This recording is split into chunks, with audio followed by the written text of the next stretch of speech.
এমন একটা দেশ, এখানে নিরাপত্তার কথা বলাটা আমার কাছে বিলাসিতা মনে হয়। আপনারা জানেন গতকাল একজন কন্টেন্ট ক্রিয়েটরকে উঠিয়ে নিয়ে যাওয়া হয়েছে বাক স্বাধীনতার এই নতুন বাংলাদেশে সরকার বিরোধী কথাবার্তা ফেসবুকে দেওয়ার জন্য।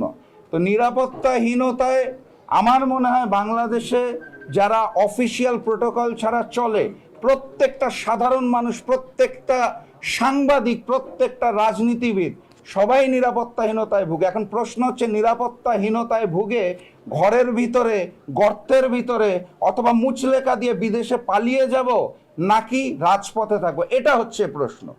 আমরা আমাদের কার্যক্রম হাসিনা আমলেও আমরা গর্তে ঢুকি নাই, মুচলেকা দিয়ে বিদেশে পালাই নাই, এই আমলেও পালাবো না ইনশাল্লাহ। ধন্যবাদ। দেখুন, নিঃসন্দেহে আমি আপনাকে বলছি না যে অশ্লীল কোনো কার্যক্রম প্রচারণাটা কোনো সভ্য দেশের সভ্য কাজ। আমরা বহির্বিশ্বে যেটা দেখে থাকি এবং উন্নত বিশ্বে যেটা দেখে থাকি, জুলাই গণঅভ্যুত্থান পরবর্তী বাংলাদেশেও সেই বাকস্বাধীনতাটা আশা করি। অর্থাৎ একটা মানুষ, আমি শুধু রাজনীতিবিদের কথা বলছি না, একটা দেশের সাধারণ মানুষ যদি চায় যে সরকারের কার্যক্রম তার পছন্দ হচ্ছে না, তিনি সমালোচনা করবেন, সেটা অবশ্যই